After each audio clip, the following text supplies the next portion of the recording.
Pinagsasaksak na, ginilitan pa. Itong sinapit ng isang minor de edad na buntis sa Bugalyon, Pangasinan.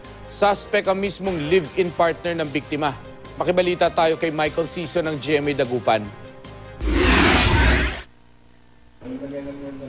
Ginilitan at pinagsasaksak sa iba't ibang bahagi ng katawan sa kanilang bahay sa Bugalyon, Pangasinan ng isang babaeng 17 anyos. 3 buwang buntis pa naman ang biktima. Suspect sa pagpatay ang kanyang live-in partner na si Emmanuel Vinluan.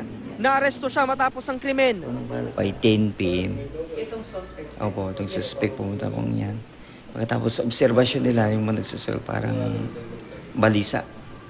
Parang nanginginig na naninigaril yung ganyan. Lumalabas sa investigasyon ng pulisya na madalas mag-away ang biktima at ang suspect.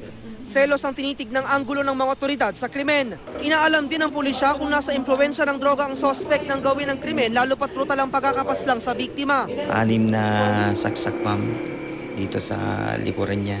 Pagkatapos yung slice yung parang hindi po dito. Todo tanggi naman ang suspect sa paratang. Hindi ko alam po. Wala naman ako sa bahay. Ha? Wala naman ako doon. Naharap siya sa kasong murder. Michael Siso, Nagbabalita, Pilipinas.